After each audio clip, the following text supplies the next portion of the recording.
in the Final Four. Big Blue Nation means big business for Lexington business owners. A woman answers to charges she gave her young nephew alcohol in a sippy cup and injured him during a party. We have the concerning results from the state auditor's study into rural hospitals. Tracking, alerting, protecting. This is WKYT News at 5. The Wildcats' march to national title number 9 is nearly complete. The Cats won a thriller against Notre Dame Saturday to secure a spot in the Final Four. Now, fans aren't the only ones who want the Cats to go all the way. As WKYT's Mike Linden shows us, this tournament means a lot for businesses as well. It's our top story at 5. With the Wildcats in the Final Four, Big Blue Nation means big business in Lexington. Every game, I think the excitement's built, and also the love for the team.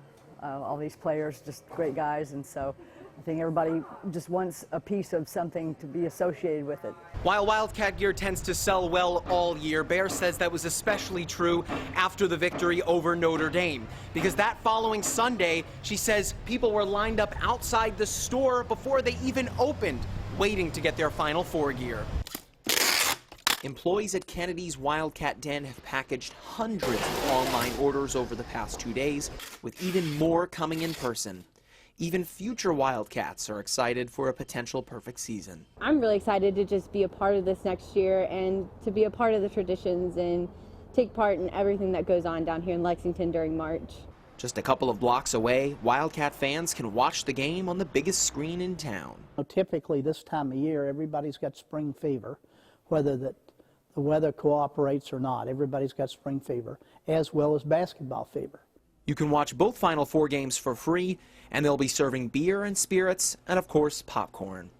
And if the Cats advance to the championship, fans already know who they want to win the early game on Saturday. I'm hoping Duke wins that so we can get revenge. In Lexington, Mike Linden, WKYT. According to research firm SeatGeek, the average price for a ticket to the Final Four is a record $1,625 each. And then you have to try to find a room. Good luck with that, That's yes. expensive, too. All right, it'll be a Final Four rematch for the Wildcats. For the second year in a row, they'll face the Wisconsin Badgers for a spot in the national championship game. UK coach John Calipari talked about the game in a teleconference today. WKYT's Lee K. Howard is here with what the coach had to say. Lee K. Hey, guys. Yeah, as expected, the competition doesn't get any easier for Kentucky. Wisconsin, an extremely talented team that the Cats beat by just a point in last year's Final Four on an Aaron Harrison three-pointer. And like Notre Dame, the Badgers, well, they can spread out the floor and they can shoot three-pointers. And they also have an All-American post player, Frank Kaminsky, the kind of inside-outside type player who can dominate a game. Calipari talked about the tough challenge earlier today. We just played a great offensive team in Notre Dame, and this team rivals and maybe surpasses because they can ISO you in the post. They shoot the three the same as Notre Dame does. They have that one guy that's a big guy, not a guard, in Frank, who can just go get his own. Yeah, Frank the Tank, as they call him, could pose some serious trouble for the Wildcats. The Wildcats and the Wisconsin Badgers meet up Saturday night. It's the second game of the night in Indy. Expected tip time around 8:49 over on TBS. Like I said, it's a rematch of last season's Final Four where Kentucky picked up the 74-73 win. Should be a lot of fun. Coach Cal, we'll have more from him coming up a little bit later, guys. Thanks, Lee K. And Coach Cal has taken UK to 4 of the past 5 NCAA Final Fours. This is Kentucky's 17th appearance in the Final Four, trailing only North Carolina, who has 18. Well, finally, spring weather has arrived in the Bluegrass. That's right. We'll have warm temperatures all week. Doesn't that sound great? Yeah. But, of course, spring also means a chance maybe for some storms. WKYT Chief Meteorologist Chris Bailey's here with an early check of the forecast. No to storms. Yeah, no to storms, but unfortunately that is one of the right to spring around here. I will just settle for a clap of thunder if we can get some warm air in here, and it looks like that is indeed going to be the case. Beautiful conditions out there right now in Lexington. There you have Live First Alert Defender that basically is taking spring break. this week, along with a lot of the kiddos. It gets a few days off. Nothing coming from the skies. 60 degrees. Look at the humidity. It continues to drop 27% now. That tells me as soon as the sun sets, a fairly quick drop in temperatures. So jackets will come in handy later this evening. Winds are still coming at us from the northwest at around 12 miles an hour, but warmer air is just off to the west of the region now, and that's going to continue to fight its way on in from southwest to northeast.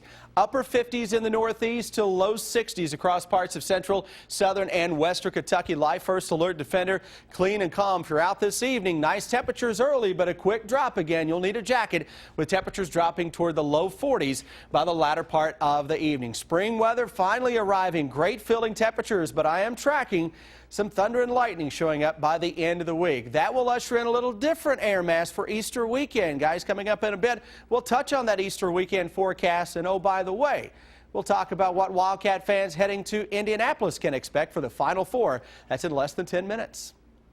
Police say a woman tried to give her young nephew alcohol when she should have been taking care of him. Investigators in Garrett County say that Angela Spoonemore also injured the 14-month-old when a party to watch the Saturday's UK game got out of hand. WKYT's Phil Pendleton tells us what happened.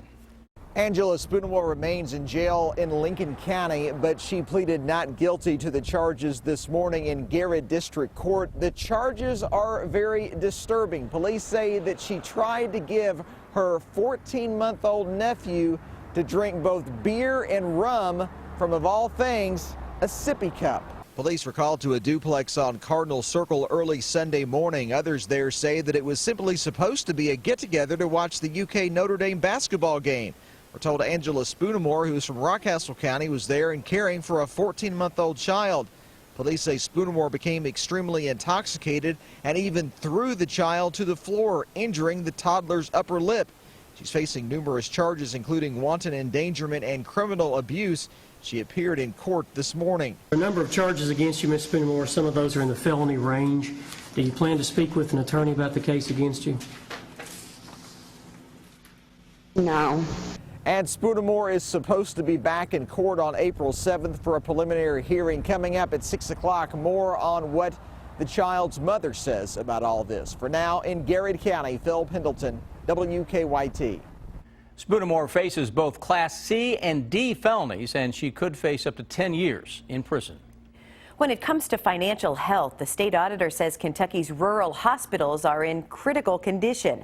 Adam Edlin released a report this morning showing 1/3 of rural hospitals face serious financial trouble. It's a major concern when you consider half of Kentucky's population lives in rural areas. The results echo a WKYT investigation we brought you nearly 3 months ago. WKYT's Mark Barber takes a closer look at the results. The results of a year-long study into the financial health of small community hospitals are in, and the state auditor says the findings are troubling. The special report shows that the majority of Kentucky's 66 rural hospitals are below the national average in financial strength, and 1/3 are in poor financial health. State Auditor Adam Edlin says there are also concerns about maintaining adequate access to health care. In our series of investigative reports last month, Nicholas County officials told us that they think the system is in crisis because rural hospitals are burdened with a greater number of Medicaid patients. Edlin says while the report does not investigate the reasons why hospitals are failing, he thinks one of the biggest problems they're facing is a shrinking private insurance market.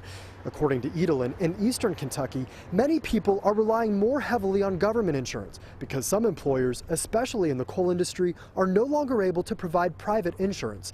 That's a problem because private insurance reimburses above the rate of service, unlike government insurance. When you see a disappearance of private insurance and a heavier utilization of government insurance, your former business model has to be transformed. Edlin says if rural hospitals are to survive, they must change, and he says the government needs to facilitate that change. He says he is recommending that the governor convene a task force that will look for new ways for these hospitals to continue providing care, even though it is becoming increasingly difficult to do so. In Frankfort, Mark Barber, WKYT.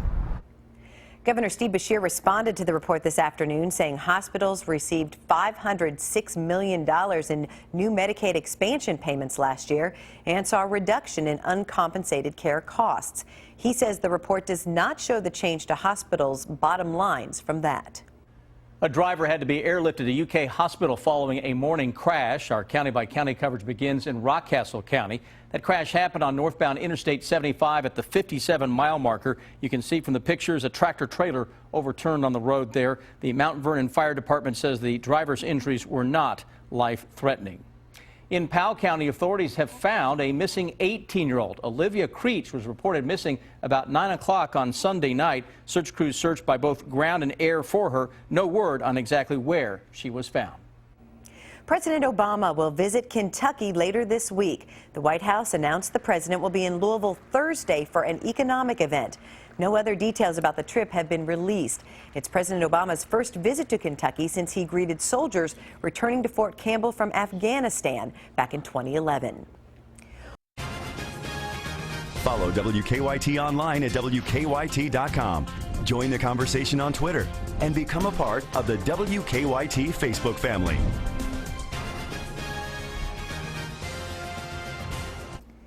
One person is dead, another injured after a bizarre incident outside the National Security Agency campus at Fort Meade, Maryland today. Authorities say that agents fired on two men dressed as women who refused to stop at a gate and smashed into a police car. Craig Boswell is at the scene with the latest. One person is dead and another critically injured after officers opened fire on a vehicle that crashed into a gate at NSA headquarters. CBS News has learned the suspects had been on an all-night bender involving drugs and alcohol when they took a wrong turn into the NSA security gate at Fort Meade in Maryland. The driver then rammed their Ford Escape into a police vehicle after guards tried to stop them. One NSA police officer with a bandaged arm was seen being loaded into an ambulance. CBS News has confirmed the two suspects were men dressed as women. A small amount of cocaine was also found in the SUV. Law enforcement sources have identified one of the suspects as 20-year-old Kevin Fleming from Baltimore. Fleming has a criminal record including assault charges. Officials still don't know why these two men were dressed as women or why they tried to ram the gate. However, they say there is no evidence of terrorism. The FBI has taken the lead in the investigation and is working with military and civilian law enforcement agencies. Craig Boswell, CBS News, Fort Meade, Maryland. The FBI says it is working with the U.S. Attorney's Office in Maryland to determine whether federal charges will be filed. New details continue to emerge about the pilot behind a deadly plane crash. Andreas Lubitz is suspected of intentionally crashing Germanwings Flight 9525 last week, killing all 150 people on board. German prosecutors say Lubitz was treated for suicidal thoughts years before he became a pilot. They have not found a motive for the crash, a suicide note, or any evidence he told anyone what he planned to do. The U.S. is trying to wrap up a deal with Iran over its nuclear program. Negotiators are in their final hours of talks to prevent Iran from getting a nuclear weapon. Secretary of State John Kerry canceled a trip to Boston to try to wrap up the deal. If they reach a deal, Iran will not be able to make a nuclear weapon for at least 15 years. Prosecutors have rested their case against the Boston Marathon bombing suspect. Lawyers for Johar Tsarnaev will now get a chance to present their case. 3 people died and more than 260 were killed or injured in the attack nearly 2 years ago. The defense has made it clear their goal is not to get an acquittal, but to save Tsarnaev from the death penalty. An American healthcare worker battling Ebola is doing better. The man has been upgraded from serious to fair condition. He's being treated at the National Institutes of Health Hospital near Washington, D.C. He contracted the virus while treating patients in Sierra Leone. The man's name and age have not been released. It's time for Better Living, health, education, and consumer news that impacts your life. A new report is taking a closer look at breast cancer and how it affects people based on age, race, poverty level, and other factors.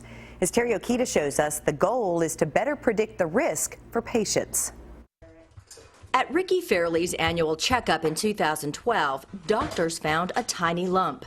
She was diagnosed with triple-negative breast cancer. It's more rare, it's more aggressive, and there's not a lot of treatment options for it. But now, new nationwide data may help doctors identify which patients are most at risk and which treatments are best.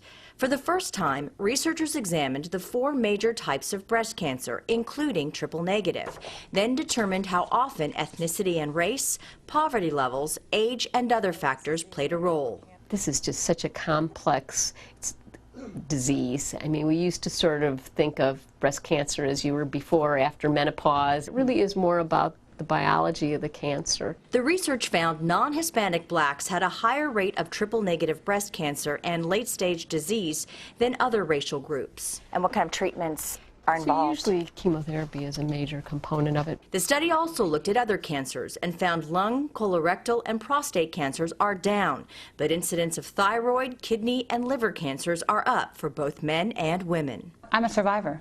I'm going to beat this. Fairley, now 58 years old, says she's doing great after having aggressive chemo and radiation.